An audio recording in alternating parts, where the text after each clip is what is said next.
So hello friends की खबर आपनालोक आशा करिछु भाले आछे मोर नाम श्रीपुष कर्णव शर्मा और आपनालोक आछे मोर यूट्यूब चैनल। सो फ्रेंड्स आज यूट्यूब भिडिओ तो होबो एटा अनबॉक्सिंग भिडिओ और आज बहुत दिन मोर एटा भिडिओ अपलोड करबो गय आछू। सो आज এই ভিডিওটোত মই আনবক্স কৰিব গৈ আছো। এটো হয় নয়েজ और color fit 2 pro smart watch আৰু এটো মই একেদিনৰ ভিতৰতে অৰ্ডাৰ দিছিলো। সো আজি আহি পাইছেহি এটো। সো আজি আপোনালোকৰ আগতে এটো আনবক্স কৰিব গৈ আছো। সো বলক আমি আজি ভিডিওটো আৰম্ভ কৰো। এতিয়া মই মোৰ হাতৰে কাটাৰটো লৈ লৈছো। সো এতিয়া এফাল পা মই এটো কাটুম বুলি ভাবিছো। সৰকে আগত মই এফাল পা এটো কাটি লৈছো ওপৰৰ সিলটো। এতিয়া হে এটো খুলিব পাৰিম। সো এফাল পা কাখৰ ওপৰ ফালৰ পা কাটিলো। এতিয়া কাখৰ পাও কাটি লৈছো এটো। দুই ফাল পা কাটি ল আৰু বহুত দিন ৰখিছো এটো আহিব বুলি। আৰু আজি আহি পাইছে। বহুত ভাল লাগি আছে এতিয়া। এটো খোলাৰ পিছত সবতকে আগত মোৰ হাতত আহিছে এটো বাৰু ফ্লিপকাৰ্টৰ নৰ্মেল বক্স আছে। এটো পেলাই দিও, এটো কাম নাই একো। এটো হয় মেইন আপোনাৰ কালাৰ ফিট প্ৰো 2 বক্সটো নয়েজৰ ফালৰ পৰা আহিছে। এটো চাব পাৰে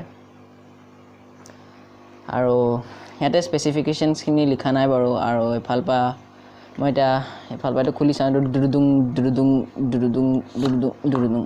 ওকে কিবা এটা পৰি গল।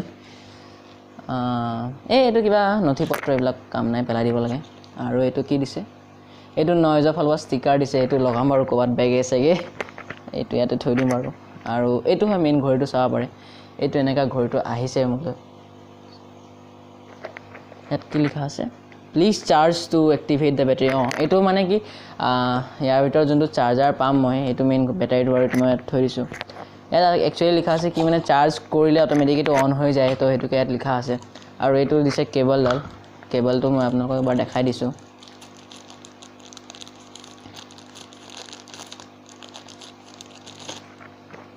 এটো কেবলডাল। এটো এটা সাইড ইয়াৰ আপোনাৰ নৰমাল চাৰ্জাৰত সোমাই যাব আৰু এটা সাইড আপোনাৰ বেটাৰী তলত এটা জায়গা আছে য'ত আপোনাৰ লগাব পাৰি। কিন্তু এটা জায়গা আছে। সো এটো মই এটা অকমান চাৰ্জত দিও, অকমান চাৰ্জ হ'ব দিও। আৰু আপোনাৰ চাই আছো মই এটো অন হোৱাৰ পিছত মই জাস্ট চাৰ্জত দিলো এই ঘড়ীটো। আৰু যেই মই এই ঘড়ীটো চাৰ্জত প্লাগ ইন কৰিলো, হেতু এট দ্য সেম মোমেন্ট এই ঘড়ীটো স্টাৰ্ট হৈ গল। আৰু এটো ফুল চাৰ্জে হৈ আছিল বাৰু থ্যাঙ্কস টু নয়েজ। আৰু এই ঘড়ীটোৰ বিষয়ে কেইটামান স্পেসিফিকেশনস আপোনালোকক মই ক'ব বিচাৰিম। এই ঘড়ীটোত নয়েজে ক্লেইম কৰে যে আছে IP68 ওয়াটাৰ প্ৰটেকশন। আৰু নয়েজে এটো ক্লেইম কৰে যে ই 10 ডে বেটাৰী বেকআপ দিয়ে। তো যেহেতু আজি আহিছে, সো মই আপোনালোকক ক'ব নোৱাৰিম যে একচুয়ালি 10 ডে বেটাৰী বেকআপ দিয়ে নিদিয়ে। মই এটো ইউজ কৰিলেহে আপোনালোকক জনাব পাৰিম। আৰু এটা কথা ক'ব বিচাৰিম, মই ইয়াৰ স্ক্ৰীনটো খুবেই ভাল ডিসপ্লে দিয়া আছে। মানে কি এটলিষ্ট 90 হাৰ্জ ডিসপ্লে নিচিনা লাগিছে। কাৰণ একো লেগ নাই মানে আপোনাৰ পুৰা স্মুথ মুভ হৈ আছে স্ক্ৰীনটো। 90 হাৰ্জ ডিসপ্লে নিচিনাই লাগিছে মোক।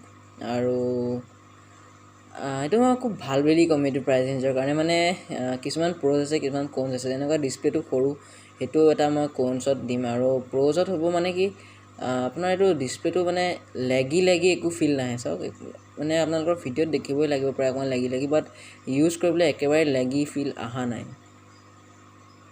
সো ফ্ৰেন্ডস এটোই আসলে আজিৰ ভিডিওটো। আশা কৰিলো আপোনালোকে ভাল পালে। যদি ভাল লাগিলে তেনেহলে লাইক কৰিব নাপাহৰিব, চেনেলটো সাবস্ক্ৰাইব কৰিব নাপাহৰিব, শ্বেয়াৰ কৰিব নাপাহৰিব।